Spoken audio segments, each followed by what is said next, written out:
I'm Ryan Orgera, I'm the CEO of the Sanibel Captiva Conservation Foundation. And SCCF, if you don't know, we've just entered our 53rd year of conservation here on the island. And for that entire time, we have fought for this extraordinary place, keeping it special in a highly developing region. But now we look, as you see here, the reason why you're here tonight, a lot of our threats are now external. And so here on these islands, though, we own and manage over 1,800 acres where our habitat managers oversee and study flora and fauna on all of those parcels. And our marine laboratory is in its 17th year where our scientists are producing cutting-edge research and monitor our waters around the clock. And this year, our staff and volunteers protected and documented over 800 sea turtle nests. I mean, that is an extraordinary thing. We have such dedicated people here in our community. It's amazing. And you know what? We had a record-breaking 48,000 hatchlings. That is amazing. An amazing thing. And 14 years ago, SCCF had the brilliant idea of creating a policy program where we could take our science and then apply it to rulemaking and statutory changes.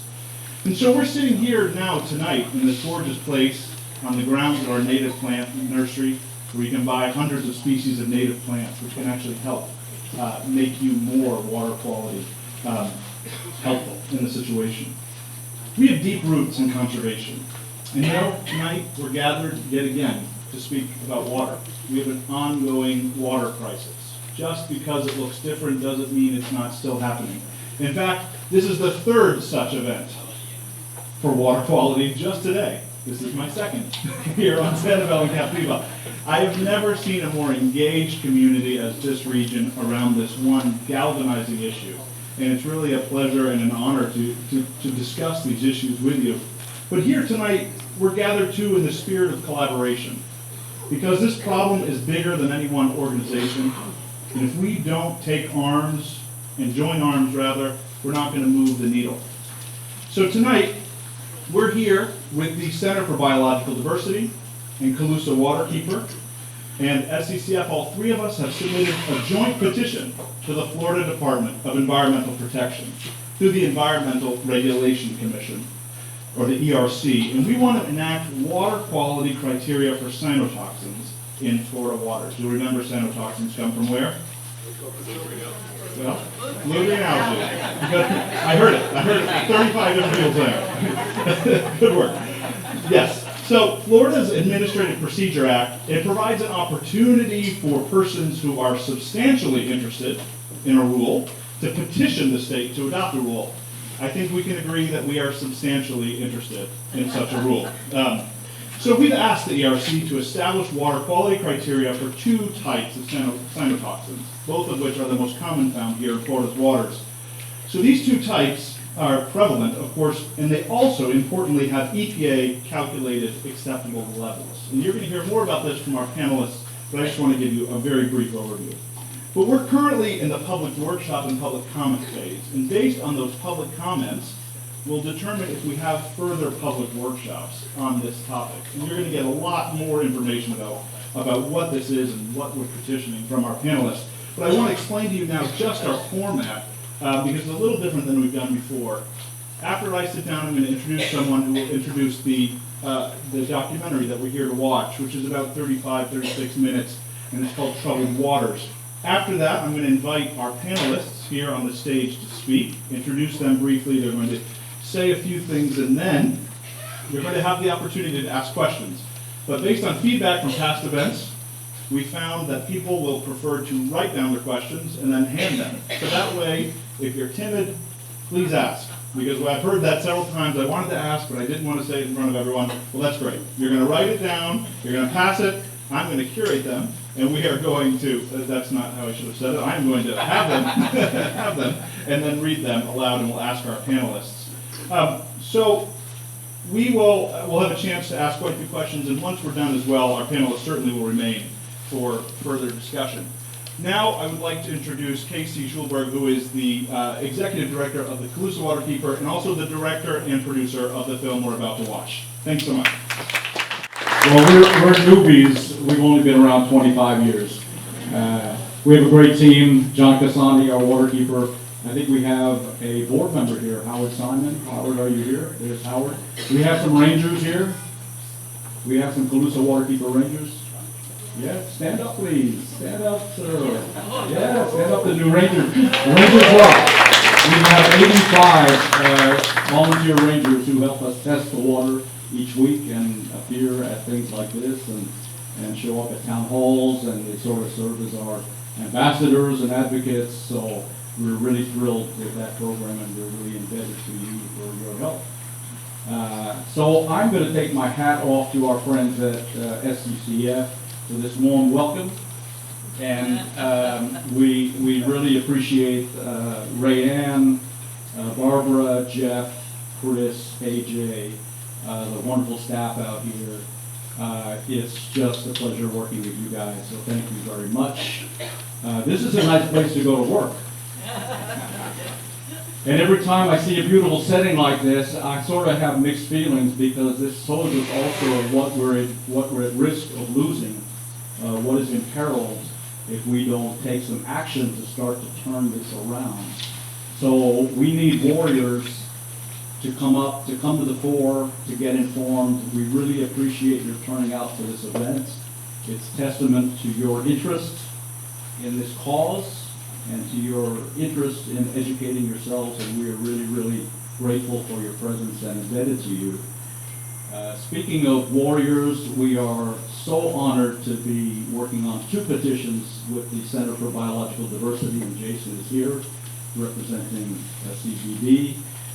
One of those cases you're going to hear about in the panel discussion.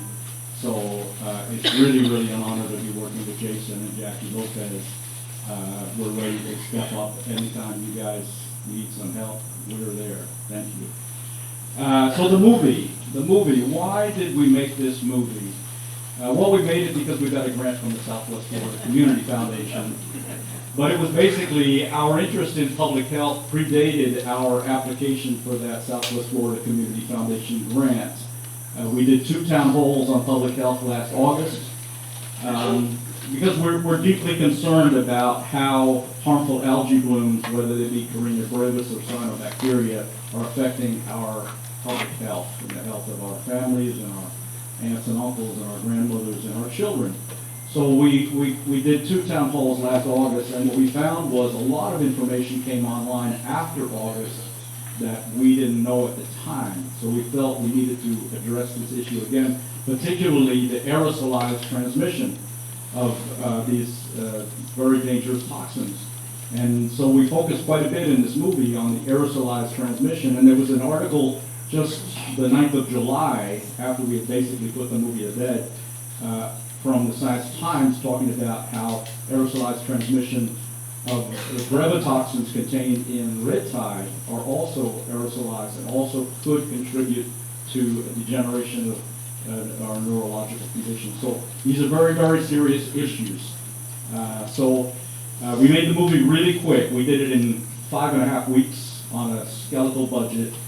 And while we're talking about the movie, I want to single out this young lady, Kat Chase, who co-directed the movie with me and edited the movie and did a marvelous job. She's a great water warrior as well. So we put the movie together pretty quickly. What we wanted to do with this movie was 3 things. We wanted to get the current information out. We wanted to make it topical. Since we started the movie, started filming the 15th of June, finished it basically end of July. It's quite current. We also wanted to make it relevant to Southwest Florida, so although it talks a little bit about things going on in the rest of the world, because it's not just our problem, it's a worldwide problem. These harmful algae blooms are proliferating all over the world, so it's not just us battling this. But we wanted to make it kind of local to Southwest Florida, and we wanted to address it from a number of different sectors, from the research scientists, and there's some extraordinary research scientists who are not only eloquent and real humanists, but are top of their craft who are in the movie, but also some doctors and nurses who are on the front lines of this issue, who are dealing with patients day in, day out. And we wanted to talk to some ordinary people who are suffering harm. So those 3 things. And although the movie's kind of aimed at the general public, I'm not saying we dumbed the movie down, but we didn't intend it for the medical community. We intended it for the general public. But it's gotten quite a bit of play in the medical community, and that's important because part of what we found was the medical community and healthcare providers. Are there any healthcare professionals in the room here? What we're finding is that there's a lot of misinformation and a lot of lack of information within the medical community about this issue. So we also intended to use it as a tool to inform the medical community. And about 3 Mondays ago, we did our first CME, which is a continuing medical education course for doctors, talking specifically about harmful algae blooms. And now we're setting one up for the nursing profession, and then we'll do one for physicians' assistants. So we're deeply involved in the issue of public health and the nexus of blue-green algae, water quality, and public health. And we're going to expand that next year into general issues of water quality, including fecal indicator bacteria contamination and some of the other issues that we have on our fresh water. Served as a past co-chair of the Everglades Coalition. Next, we have our very own, SCCF's very own Rayanne Wessel, and she has worked as a limnologist and a marine scientist and policy expert in South Florida for 41 years. The past 14 years, she served as the Natural Resource Policy Director for the Sanibel Captiva Conservation Foundation, and we're lucky to have her, where she focuses on policy, advocacy, and educational outreach to of the Calusa and Everglades issues. And finally, John Cassani, who is whose professional career began as an ecologist in Lee County in 1978, after receiving degrees in biology and fish and wildlife. And from 1978 to 2014, he worked as a resource manager for local government, managing waterways of Southwest Florida. As of December 2016, John accepted a position of Calusa Waterkeeper, licensed through the Waterkeeper Alliance. He's also a courtesy faculty member at FGCU in the Department of Marine and Ecological Sciences with research interests in areas of exotic species and biodiversity. So let's give him a round of applause, everybody. One caveat, though, if you will, before we start with your questions. I want you to remember we're talking about policy and that we're not medical doctors. So let's keep medical doctor questions for medical doctors and policy water questions for our panelists. So please, Jason. I was born in Stewart on the St. Lucie River and grew up on the Treasure Coast. So this affects me both personally and professionally, and it's kind of led me to the career that I have today, hoping to fight these harmful algae blooms and stop them once and for all. I wanted just to say a few words about what we're at the Center for Biological Diversity doing to address this crisis, where we stand today on it, and how you can help. In May of this year, we filed a petition for rulemaking with the Florida Department of Environmental Protection to establish water quality criteria for cyanotoxins, specifically microcystins and Psilodrospermopsin, which are really the two most common and perhaps the most impactful and harmful types of toxins we have here in Florida waters. The basis for that is really the Federal Clean Water Act, and I won't get into too much legalese, but I'll just kind of outline a little bit of the structure. But under the Clean Water Act, the Congress decades ago directed the states to establish water quality criteria to protect and restore state waters. And so it's really the responsibility of the state to develop these criteria. The criteria, once they're established, they assist in really setting numerical limits on how much pollution can enter that water body. And if those water bodies are impaired, it calls for specific actions to be taken to restore those waters. So we did that in May, and DEP responded within the 30 days set out by statutes granting our petition and saying that they will be considering establishing water quality criteria this year as part of their annual their triennial review, which every 3 years they have to reassess their existing criteria and perhaps establish new criteria if they're inadequate. Interestingly, the Governor's Blue-Green Algae Task Force, which many of you may be aware of, recently recommended that they do that, establish those criteria, and that was a very hopeful and positive sign, and it appeared that DEP was looking to the Blue-Green Algae Task Force for direction, and they said yes, that we need those defensible standards, and they should be informed by the best available science. So where we are today is that the DEP is currently considering this as part of this triennial review. They've had a series of workshops last week, and there's a public comment period until November 22nd. And I would encourage all of you, as a way to how you can help, is to write to DEP and say that this is important, that this issue needs to be addressed once and for all. You know, interestingly, no state in the nation, if you can believe this, has limits for cyanotoxins. So if Florida were to do this, it could be the first state in the nation, and perhaps how fitting given what we've been having to deal with for the past more than a decade. Specifically, what we're calling on is for DEP to establish really protective criteria that EPA actually recommended back in 2016. And I won't bore you with the details there, but unfortunately EPA this year reversed course on those previous recommendations and set a much higher limit of cyanotoxins that are permissible now, and it's recommendations for states to follow. We believe those are grossly inadequate. Just for example, they totally ignore many of the multiple pathways of exposure that you saw in this movie earlier, specifically the aerosolization of cyanotoxins, dermal skin contact, and other ways that you can be exposed. EPA previously recognized that when they set those initial recommendations. So we've been urging DEP to establish those more stringent standards. And I think that's really all I have. I'm here for questions, and again, I encourage you to make your voices known and comment. We have until the 22nd of November to let DEP know how important of an issue this is. Thank you.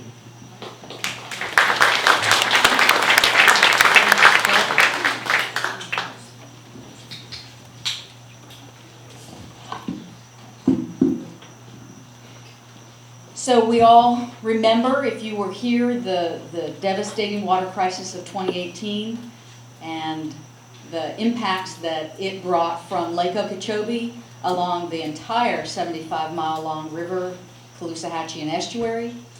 No one got away from it. It was something that impacted all of us. The biggest frustration we've had over the years, and John and I have been here for 41 years, so we've had a little experience with this, is that no agency has taken the responsibility and the obligation and perceived that they had the authority to regulate notifications to the public, to let people know when the water was toxic, to let them know that it's important to stay away from it because there are public health concerns. Despite the fact that people, pets, livestock were getting sick and dying, and the bottom was falling out of our economy. Those are just a couple of the consequences from not having adequate and appropriate oversight. The government has really failed us in this regard, to the extent that the Calusa and Matlacha Pass, which is a designated outstanding Florida water body, are both impaired for nutrients. That means that the nutrient levels are there to feed those harmful algal blooms.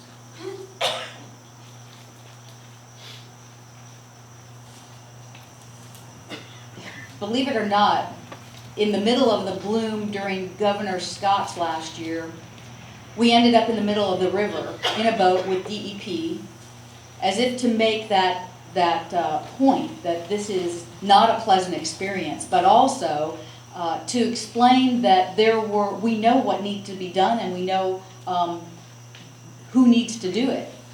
And the first point that we made to the governor sitting there was, there are 5 different agencies in this state that are tasked with some form of water quality oversight. Not a single one of them was perceiving their authority and responsibility to notify the public or to issue health concerns. That's where the Department of Health was perceived to have that responsibility, but abdicated it entirely. We asked the governor for a couple of things. Number one is designate clearly the authority and the responsibility for public notification.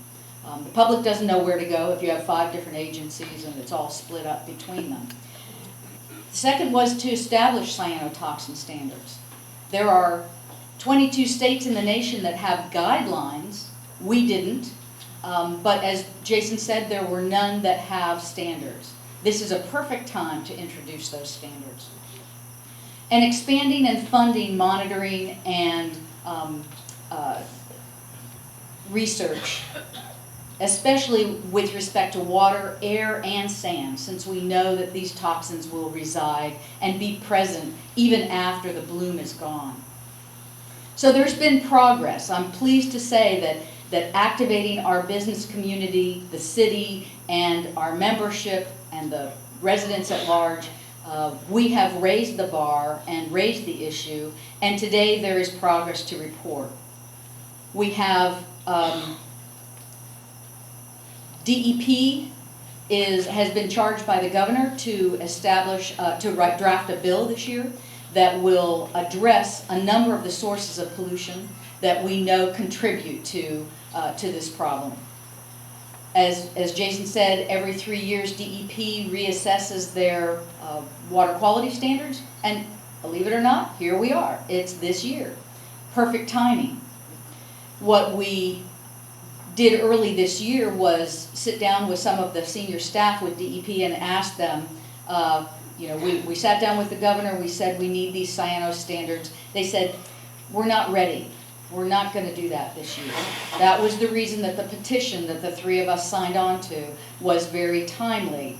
And in June that was granted. And so our current discussions are that they will set standards, but they're not going to do it without a little bit of a push. And let me just point out that the standards we're looking for are protective health standards. Standards that if we set them a little too safe, no one's going to go out of business. It's just fewer people or no one will get sick. If we find more research directs us that the standards could be changed, that's fine. But using the precautionary principle, you want to be as protective on something as public health as you can. So we're asking them to set the standard for microcystin, one of the toxins that you saw in the film, at 4 micrograms per liter. Just to give you context, the Cape Coral Canal system that you saw pictured in this film had over 1,000 micrograms per liter.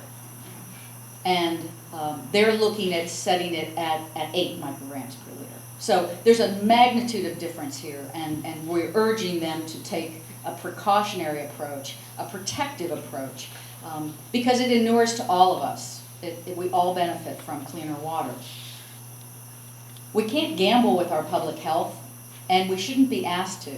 We have government that serves that function, and so we're asking you to engage with us, once again, to ask DEP to set strong, protective, and the lower standards in this triennial review.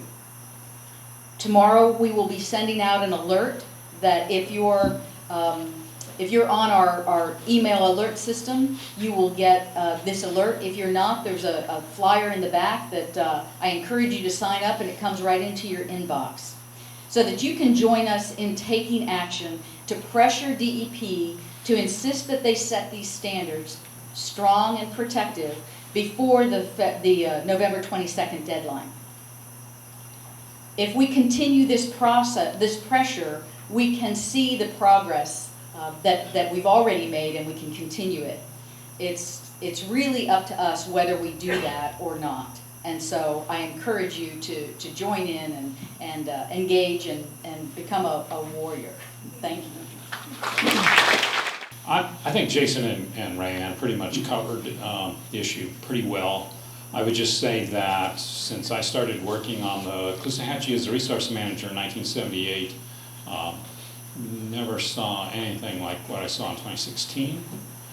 And I got in a small plane in early June, mid-June of 2018 and flew 40 miles of the length of the Caloosahatchee River up to the lake, from about Alva up.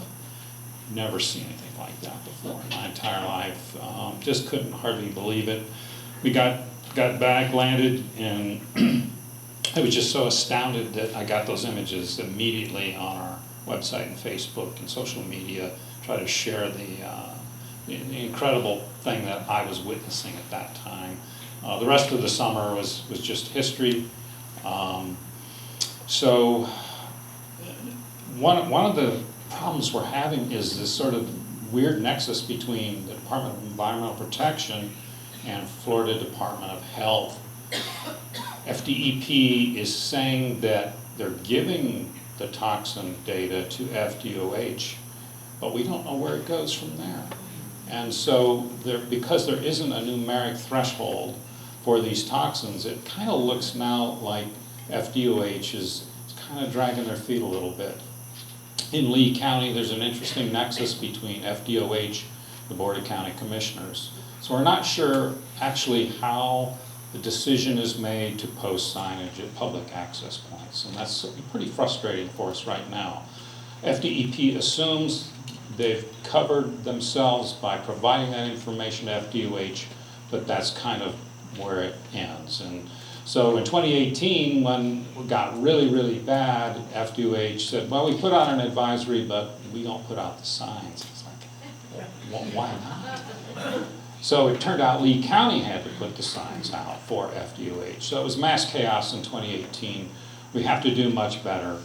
We need a numeric threshold that can be enforced, will be enforceable under the Clean Water Act. So don't confuse advisories and guidelines with standards and criteria. The standards can be, if they are adopted, can be enforced under the Clean Water Act as we defined impairment in our waterways. So those are important nuances to this discussion.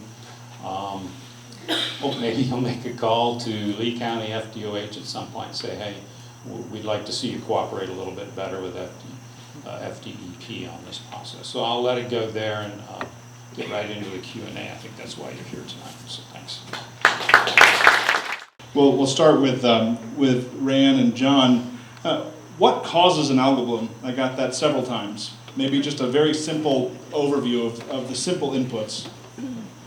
Well, I can start. It's not as simple as sometimes we think. So some of the key factors are the two major nutrients, nitrogen and phosphorus. Microcystis is the cyanobacteria, likes about equal amounts of nitrogen and phosphorus, and some of the other species is a little different. So that ratio of nitrogen to phosphorus is important. The thing is, here in Florida, we have excess nitrogen and phosphorus way beyond anything that would be limiting for a cyanobacteria bloom. So why doesn't it occur all the time? Well, water temperature plays into it, water movement plays into it, and sometimes the triggers like hypoxia or low dissolved oxygen and the presence of micronutrients like iron. Iron appears to be a key trigger. Caloosahatchee River, segments of it are impaired for iron. So you put all those things together, comes the perfect storm, and then you have a cyanobacteria bloom. And I guess the other thing I would just add to that is there are different species of nitrogen that can cycle. So John and I have lived through a number of years in the past when there would be green algae blooms, not blue-green, but green. They just bloom because of the nutrients and the heat, the temperature, the daylight. But as species of nitrogen, as we load up our waters and we get past a tipping point and we get different species of nitrogen, phosphorus, it tends to cycle then through a different cycle, and it forms these blue-green algal blooms. So those are the ones that produce toxins. Thanks. So, Jason, here's a pretty straightforward question, but an important one. So why is it so hard to set tough standards? Who's opposed to it? Well, in this case, then this will shock you probably, is we don't know of any opposition, frankly. Which is, it's like the analogy of like, we got a wide open lane for an easy layup, and just hope they just don't blow it. I mean, it's really, in this instance, we have not observed really any opposition. Now, historically, that's a different matter. Historically, large industry groups, particularly in agriculture, have repeatedly opposed numeric limits throughout the country on nutrients, and specifically, phosphorus and nitrogen in the forms of fertilizer and other inputs. So that has been a historically an issue that Florida has had to, Florida DEP has had to face, and they faced it in litigation, and it's happened. It's been going on for years. But in this instance, where we're calling for specific recreational water quality as it's measured at a specific time of year during the recreational season, we haven't seen the vocal opposition this year on limitations on microcystin and Silodrops bromopsin. Not to say it won't happen, but it just seems like everything is there for some progress to be made. It's really, right now, it's in the hands of DEP, and it's perfect timing. I mean, they have a tremendous opportunity, but we didn't get here through stellar decision making at the state level. So I don't want to be a pessimist, but that's just kind of, that's an issue that we continue to face in Tallahassee. Well, let's make that positive, because it's another one of these themes. What can they do specifically? This alert. Explain why a public comment period is so important in this process. Well, it's tremendously important. DEP needs to hear from the public, and there's a certain wonkiness that's associated with this triennial review. It's just even the name itself, you kind of, your eyes glaze over, like, what is this? But it's a necessary process that happens every 3 years, where the states have to take a self-assessment of their water quality criteria and seeing if they're protective enough. And so they need to hear from people at this point in time. Numerous organizations recently have come out and supported our efforts, the efforts of Calusa, Waterkeeper, SCCF, and the Center. And this week we will be submitting an additional letter to DEP on behalf of numerous national and state organizations who've come out to support the adoption of water quality criteria. But it's important for them to hear from other voices as well. They want to hear from people in the recreational community. They want to hear people who've been impacted, their businesses have been impacted, those who's experienced the health effects, those whose property values unfortunately seem to have been impacted in recent years by all this. So it's affected so many segments of the population, and I think that the state needs to hear from everyone, and that it's just a perfect opportunity at this point. If they decide to adopt these criteria, if they decide that they are going to take the steps to adopt these criteria after this comment period, it initiates a formal rulemaking process under state law, and that they would become codified under state law, and we would have those standards, and that would happen in the months ahead. So it's kind of a crucial time right now for DEP to hear from everyone. Great. And I would just add to that the governor has laid this out for us. There are a number of the DEP bill that will be coming forward this session. is because the governor said these are priorities. We've got to address our water quality. So the broader the comments that come from the public, the more we're reinforcing leadership at the very highest levels to take that unusual step and stand out there to lead us into better decision making. John, what do you think, following up on that, because this was a question we got several times, is there hope of policy change during this legislative session?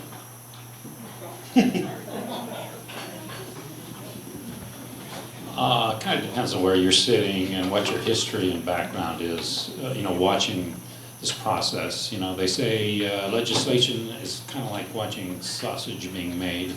It's not pretty at all. I think, it's just people have had enough. And I think the policymakers are starting to sense that we just can't go on the way we've gone on. I think last year there were 40-plus bills that had some nexus to water quality, none passed. And there's some surfacing again this year, and we're going to watch them close. There'll probably be a dynamic with amendments to these as they go through the process. So I'm thinking something's different in the wind this year. I think there's something that, the policymakers just can't step aside and not do it. So that's what I'm going with. So. It's hopeful, we'll take it. Rand, do you have a follow-up, or Jason? I would just say that I think it's up to us. We will get the government that we allow. And so if we really want to keep this momentum moving in the right direction, we have to be absolutely undefeatable. We have to be louder than everybody else. And we have to just be adamant. So that means setting up meetings with your legislators, state and local, when they're in the state and Senate and House members, when they're in district. Let them know. I mean, that's what this alert that we send out tomorrow will encourage, is not just that we ask DEP to set these standards, but that we demand that our legislators, our elected officials, do the people's work. Jason, I got a question for you. And this is really great. If these are enacted, what is the consequence? Do these have teeth, these standards? What's the consequences if you violate, rather? Sure. So that's a really good question. They do have consequences. I will say it's qualified somewhat under state law, and not to get into too many of the details here, but by having criteria, what initially it does from the onset is it provides you with a numeric threshold. So that's something that the citizens, the public, and decision makers can look at in terms of a specific performance measure that's tied to human health. Once you have those criteria, there's going to be routine monitoring that comes into play. That monitoring then comes back with a feedback kind of system that shows that, whether or not you're in compliance or not. If those waters exceed those criteria, there's specific provisions under the Clean Water Act and under state law that kind of force a recovery process for waters that are quote unquote deemed impaired. That includes limitations on excess pollution, like non-point source pollution, which typically is the biggest driver. The benefit of having these criteria is that it encapsulates more than what we just have existing with we have for phosphorus and nitrogen, because this problem with cyanobacteria includes more than that. It includes water management decisions that disrupt natural flows, natural water velocities, natural levels. It provides a mechanism for the state to start addressing these other drivers or these other contributors to this to the algae problem. So yes, it does perform a kind of a value. It provides a valuable tool in that regard in terms of setting up a system to protect and when it's impaired, recover those waters. I'm happy to go more into kind of the the details of that and really drill down on that under state law, which typically governs in this area, but I hope that helps explain it in just kind of a one-on-one fashion. It does, thanks so much. Rand and John, I got a lot of questions about septic tanks. What roles do septic tanks play in algal blooms, and also why don't we require, rather, inspections on septic tanks? I'll start. So septic tanks are a great technology in the right place with the right soils. They are not appropriate in sandy soils on quarter-acre lots next to a canal. They don't work because you don't have enough water table, you don't have enough soil treatment, and that canal is creating a cone of depression, sucking that water, sort of vacuuming it in to the canal prematurely. So, you know, we're not against septic tanks, but we are about having the right treatment in the right place. Why, in a state like this, do we not insist on that? Well, the cheap way to develop a lot of property, like in Cape Coral along all 400 miles of canals, was to give everybody a septic tank and a well. By the late 80s, early 90s, DEP recognized that Cape Coral was sucking the water out of the groundwater, and so they had to go to reuse water. Likewise, there was a recognition that septic tanks were really contributing something. But if it's going to cost $27,000 for an existing homeowner to transfer their maybe newly built septic tank to a municipal sewer line, you don't have the backbone in elected officials that are going to stand up to that. And if you don't have some creative thinking and you don't apply for grant monies, it becomes a financial issue. We're past that point now. We are past the limited development point. So now we have to insist that there are annual or inspections at point of sale or every 5 years, that maintenance is required, and a follow-up if something's not working is required to correct it. That's done in several states. Like John said, we had bills last year that were teed up and the past several years, but they haven't gotten pressured by the legislature. And so I see that as us being the pressure point that they're going to have to respond to. Happy with that? John, good. Another question we got several of is about sugar, as we always do. And I think it's important that we kind of flesh that out and talk about sugar, because while there's a role and it's something that we need to talk about, sometimes it's an easy boogeyman, as I see it. So I think we need to talk about what role has sugar played and does sugar continue to play, and is there anything that can be done about that? And we can start. I think that's probably applicable to everyone. So, John, you want to start?